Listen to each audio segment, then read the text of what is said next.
नमस्कार, मेरा नाम आनंद मिश्रा है और आप देख रहे हैं न्यूज़ify। आज हम बात करेंगे राहुल गांधी की भारत जोड़ो यात्रा के संदर्भ में, जो 7 सितंबर 2022 को कन्याकुमारी से शुरू हो गई है। 7 सितंबर 2022 को शाम 5 बजे यह यात्रा कन्याकुमारी से शुरू होकर ठीक 150 दिन बाद कश्मीर जाकर खत्म होगी। इस प्रकार यह यात्रा 150 दिनों में 12 राज्यों और 2 केंद्र शासित प्रदेश से होकर 3570 किलोमीटर की दूरी तय करेगी। वैसे देश में एक राजनीतिक यात्राओं का एक लंबा इतिहास रहा है। कई बार इस तरह की यात्रा ने देश का इतिहास ही नहीं बल्कि भूगोल तक को बदला है। लेकिन स्वतंत्र भारत में अब तक किसी भी नेता ने कन्याकुमारी से लेकर कश्मीर तक की इतनी लंबी यात्रा का आयोजन नहीं किया है। ऐसे में यह प्रश्न भी उठता है कि लगभग 5 महीने चलने वाली इस यात्रा का उद्देश्य आखिर क्या है। पत्रकार वार्ता में कांग्रेस नेता जयराम रमेश ने बताया कि इस यात्रा का मुख्य उद्देश्य भारत में फैली आर्थिक असमानता, सामाजिक ध्रुवीकरण और राजनीतिक तनाव के खिलाफ भारत को जोड़ने का एक प्रयास है। लेकिन यह तो नपा-तुला जवाब था। इससे पहले जितनी भी यात्रा हुई उनमें ज्यादातर का उद्देश्य सत्ता परिवर्तन से अधिक कुछ नहीं था। तो क्या इस यात्रा का उद्देश्य भी सत्ता परिवर्तन है? क्या इस यात्रा के बाद राहुल गांधी राष्ट्रीय स्तर पर एक मजबूत नेता के तौर पर उभर सकेंगे? क्या इससे कांग्रेस मजबूत हो पाएगी? इन सब सवालों के जवाब तो भविष्य में छिपे हैं, वो भी ऐसे समय पर जब कांग्रेस की मात्र 2 राज्यों में ही सरकार बची है। लेकिन इतना जरूर हो सकता है, शायद इसी बहाने कांग्रेस मुख्य विपक्ष का अपना स्थान बचा सके, क्योंकि पिछले कुछ सालों में उसके इस स्थान को भी चुनौती मिलने लगी है। उसको केजरीवाल, नीतीश कुमार, ममता बनर्जी और केसीआर के रूप में विपक्ष की कई पार्टियों से लगातार चुनौती मिल रही है। उसमें भी खासकर आम आदमी पार्टी से, जिसने हाल में पंजाब में कांग्रेस सरकार को बहुत बुरी तरह हराया है। लेकिन इतना जरूर है कि कांग्रेस को अपने अस्तित्व को बचाने के लिए जिस चीज की सबसे ज्यादा जरूरत थी, वो जनता से सीधा संवाद, वो जरूर पूरी हो सकती है। कांग्रेस ही नहीं बल्कि हर पार्टी को जनता से सीधे संवाद ही करना चाहिए। यही एक अच्छे लोकतंत्र की पहचान होती है। तो क्या क्या होने वाला है इस यात्रा में, क्या क्या इसके मुख्य बातें हैं, उन पर एक नजर डाल लेते हैं। इस यात्रा को कांग्रेस ने नाम दिया है भारत जोड़ो यात्रा। मिले कदम जुड़े वतन, यह भारत जोड़ो यात्रा की टैगलाइन है। इस यात्रा में सुबह 3 घंटे और शाम को 3 घंटे में रोज 20 किलोमीटर पैदल कवर करने का कार्यक्रम रखा गया है। यह यात्रा 12 राज्यों और 2 केंद्र शासित प्रदेश से होकर गुजरेगी। इस यात्रा में 3 तरह के यात्री शामिल होंगे। नंबर 1, वो यात्री जो पूरी यात्रा में साथ रहेंगे, उनको नाम दिया है भारत यात्री।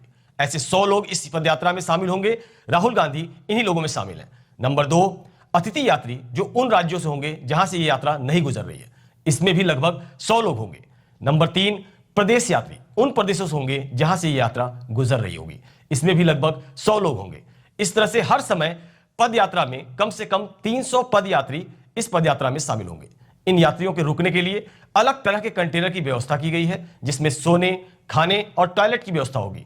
वैसे तो कांग्रेस ने इस यात्रा में जोड़ने के लिए सभी लोगों को आमंत्रण पत्र भेजा है। इसलिए ही शायद इस वजह से कांग्रेस इस यात्रा में अपनी पार्टी का झंडा नहीं बल्कि तिरंगा झंडा साथ लेकर चलेगी। पद यात्रा में लोहियावादी, वामपंथी, समाजवादी संगठनों, कांग्रेस आलोचकों और सिविल सोसाइटी को जुड़ने के लिए आमंत्रण भेजा गया है। लेकिन एक शख्स का नाम बड़ा चर्चा का विषय बन रहा है। यह वही आदमी है जिसने साल 2014 में कांग्रेस को पहले दिल्ली में फिर देश की सत्ता में बेदखल करने में अहम भूमिका निभाई थी। और तो और नरेंद्र मोदी सरकार के खिलाफ भी 1 साल तक चले किसान आंदोलन की अगुवाई में भी मुख्य भूमिका निभाई थी। हम बात कर रहे हैं योगेंद्र यादव की, जो अब राहुल गांधी की भारत जोड़ो यात्रा में किसानों और सिविल सोसाइटी के लोगों का साथ लाने में उनकी मदद करने वाले हैं। इसके लिए उन्होंने संयुक्त किसान मोर्चा की कमेटी से अपना इस्तीफा भी दे दिया है। वहीं कुछ लोग इसको अवसरवादिता कह रहे हैं, कुछ को लगता है यह समय की मांग है।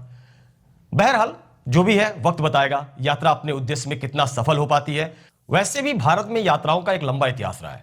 आजाद भारत के पहले से लेकर आजाद भारत के बाद तक बहुत से नेताओं और आंदोलनकारियों ने तमाम तरह की यात्रा की है, जिनमें 1930 में महात्मा गांधी द्वारा निकाला गया दांडी मार्च प्रमुख रूप से है। वहीं अगर आजाद भारत के बाद की यात्राओं की बात की जाए, उनमें 1982 में प्रमुख रूप से टीडीपी के जनक एनटी रामाराव की चैतन्य रथम यात्रा का जिक्र आता है।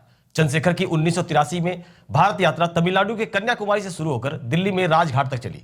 1990 में लाल कृष्ण आडवाणी द्वारा निकाली गई सोमनाथ मंदिर से अयोध्या तक की रथ यात्रा, 2004 में आंध्र प्रदेश में वाईएस राजशेखर रेड्डी की यात्रा, उसके बाद 2017 में उनके ही बेटे द्वारा निकाली गई प्रजा संकल्प यात्रा। इन सभी यात्राओं में अगर कामयाबी की बात करें तो सबसे ज्यादा कामयाबी एनटी रामाराव की टीडीपी को मिली। टीडीपी न केवल अपने जन्म के 9 महीनों में ही सत्ता में आ गई थी, बल्कि टीडीपी देश की पहली ऐसी रीजनल पार्टी बनी जो 1984 के आम चुनाव में देश की सबसे बड़ी विपक्षी पार्टी भी बन गई थी।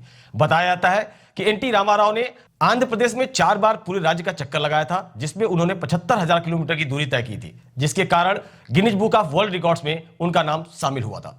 वैसे अब अगर इन राजनीतिक यात्राओं को गौर से देखा जाए तो चंद्रशेखर जी की भारत यात्रा, आडवाणी जी की रथ यात्रा को छोड़कर ज्यादातर यात्राएं एक प्रदेश तक ही सीमित रहीं, जिनमें प्रदेश की यात्रा को तो बहुत हद तक कामयाबी भी मिली है, लेकिन चंद्रशेखर जी की भारत यात्रा और आडवाणी जी की रथ यात्रा को कोई खास कामयाबी उसके ठीक बाद वाले इलेक्शन में नहीं मिली।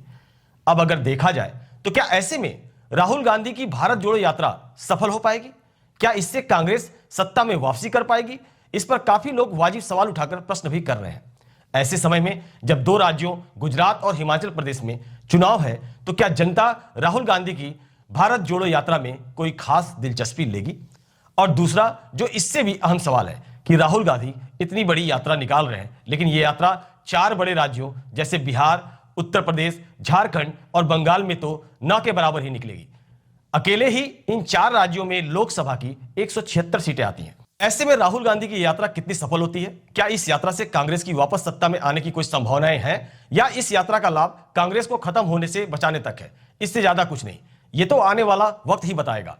आपकी इस यात्रा को लेकर क्या राय है, कमेंट बॉक्स में कमेंट करके जरूर बताएं।